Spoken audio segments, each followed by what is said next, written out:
ಇನ್ನು ಸದಾನಂದ ಗೌಡರು ನಾನು ಈ ಚುನಾವಣಾ ರಾಜಕೀಯದಿಂದ ನಿವೃತ್ತಿ ಹೊಂದಿಬಿಡ್ತೀನಿ ಅನ್ನುವಂಥ ಮಾತನ್ನು ಹೇಳಿದರು. ಆದರೆ ಅದಾದಮೇಲೆ ಅದು ಏನಾಯಿತೋ ಗೊತ್ತಿಲ್ಲ, ಜ್ಞಾನೋದಯ ಆದ ರೀತಿಯಲ್ಲಿ ಮತ್ತೆ ಎದ್ದು ಬಂದರು, ನಾನು ಚುನಾವಣೆ ನಿಲ್ತೀನಿ ಅನ್ನುವಂಥ ಮಾತು. ಅದಾದಮೇಲೆ ಕೇಂದ್ರ ನಾಯಕರೇ ತುಂಬ ಸ್ಪಷ್ಟವಾಗಿ ಹೇಳಿದರು, ನೀವು ಟಿಕೆಟಿನ ವಿಚಾರಕ್ಕೆ ಸಂಬಂಧಪಟ್ಟಂಗೆ ಯಾವುದೇ ಕಾರಣಕ್ಕೂ ಏನು ಮಾತಾಡಬೇಡಿ ಅಂತ. ಇಷ್ಟೆಲ್ಲ ಆದಮೇಲೂ ಕೂಡ ಡಿ ವಿ ಸದಾನಂದ ಗೌಡರು ಸ್ವಲ್ಪ ದಿನ ಸುಮ್ಮನಿದ್ದು ಈಗ ಮತ್ತೆ ಶುರು ಹಚ್ಕೊಂಡಿದ್ದಾರೆ. ಅವ್ರು ಹೇಳೋ ಪ್ರಕಾರ ಏನು ಅಂದರೆ, ನನಗೆ ಟಿಕೆಟ್ ಕೊಡಬೇಕು ಅಂತ, ನಾನು ಟಿಕೆಟ್ನ ಆಕಾಂಕ್ಷಿ, ಒಂದು ಪಕ್ಷ ಏನಾದರೂ ಟಿಕೆಟ್ ಕೊಡಲಿಲ್ಲ ಅಂತಂದರೆ ನನಗೆ ಸ್ವಲ್ಪ ನೋವಾಗುತ್ತೆ ಅನ್ನುವಂಥ ಮಾತನ್ನು ಕೂಡ ಸದಾನಂದ ಗೌಡರು ಹೇಳಿದ್ದಾರೆ. ಸರ್, ಬೆಂಗಳೂರು ಉತ್ತರದ ವಿಚಾರ ಸಂಬಂಧಪಟ್ಟಂತೆ ಸಿಂಗಲ್ ನಿಮ್ಮ ಹೆಸರಿನ ಶಿಫಾರಸು ಆಗಿದೆ ಅಂತ, ನೀವು ಕೂಡ ಪ್ರಬಲ ಆಕಾಂಕ್ಷಿ ಅಲ್ಲ? ಪ್ರಬಲ ಆಕಾಂಕ್ಷಿ ಅಂತಲ್ಲ, ನನ್ನ ಹೆಸರು ಇಲ್ಲಿಂದ ಹೋಗಿದೆ ಅಂತ ಹೇಳುವಂಥದ್ದು ನನ್ನ ಗಮನಕ್ಕೆ ಬಂದಿದೆ. ಆದರೆ ಅದು ಕೋರ್ ಕಮಿಟಿಯ ತೀರ್ಮಾನ. ನಾನೊಬ್ಬ ಕೋರ್ ಕಮಿಟಿಯ ಸದಸ್ಯರಾಗಿ ಅದರ ಬಗ್ಗೆ ಹೆಚ್ಚಿಗೆ ಮಾತಾಡಲಿಕ್ಕೆ ಆಗೋದಿಲ್ಲ.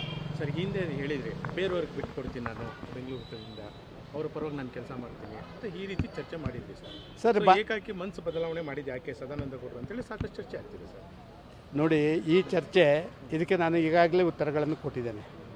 ನನ್ನ ಕ್ಷೇತ್ರದ ಪ್ರತಿಯೊಂದು 8 ವಿಧಾನಸಭಾ ಕ್ಷೇತ್ರದ ಎಲ್ಲ ನನ್ನ ಪಕ್ಷದ ಕಾರ್ಯಕರ್ತರು, ಎಲ್ಲ ನನ್ನ ವಿಧಾನಸಭಾ ಕ್ಷೇತ್ರದ ಅಧ್ಯಕ್ಷರು ಮತ್ತು ಅವರ ಎಲ್ಲ ಸದಸ್ಯರುಗಳು, ಜಿಲ್ಲಾ ಕಮಿಟಿ, ವಿಶೇಷವಾಗಿ ರಾಜ್ಯದ ಎಲ್ಲ ವರಿಷ್ಠರು, ಮುಖ್ಯಮಂತ್ರಿ, ಮಾಜಿ ಮುಖ್ಯಮಂತ್ರಿದಿಂದ ಬಾಕಿ ಎಲ್ಲರೂ ಕೂಡ ನೀವೇ ಕಂಟೆಸ್ಟ್ ಮಾಡಬೇಕು ಅಂತ ಹೇಳುವಂಥದ್ದನ್ನು ಒತ್ತಡ ಹಾಕಿದ ಮೇಲೆ, ನಾನು ಪಾರ್ಟಿಗಿಂತ ದೊಡ್ಡವನಲ್ಲ.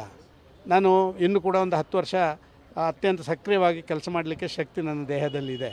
ಆದ ಕಾರಣ ಇಷ್ಟೆಲ್ಲ ಹೇಳಿದ ಮೇಲೆ, ಪಕ್ಷದ ಇಷ್ಟೆಲ್ಲ 100ಕ್ಕೆ 100 ಜನ ನೀವೇ ಆಗಬೇಕು ಅಂತ ಹೇಳಿದ ಮೇಲೆ ನಾನು ಹಿಂದೇಟು ಹಾಕೋದು ಅದು ಸ್ವಾಭಾವಿಕವಾಗಿ ಒಂದು ಅಹಂಕಾರ ಆಗುತ್ತೆ, ಈಗೋ ಪ್ರಾಬ್ಲಮ್ ಆಗುತ್ತೆ ಅಂತ ಹೇಳೋದಕ್ಕೆ ಬೇಕಾಗಿ ಇಲ್ಲ, ಆಯಿತು ನಿಮ್ಮೆಲ್ಲರದಕ್ಕೆ ನಾನು ಕಂಟೆಸ್ಟ್ ಮಾಡ್ತೇನೆ ಅಂತ ಕಳೆದ 1 ತಿಂಗಳಿಂದ ನಾನು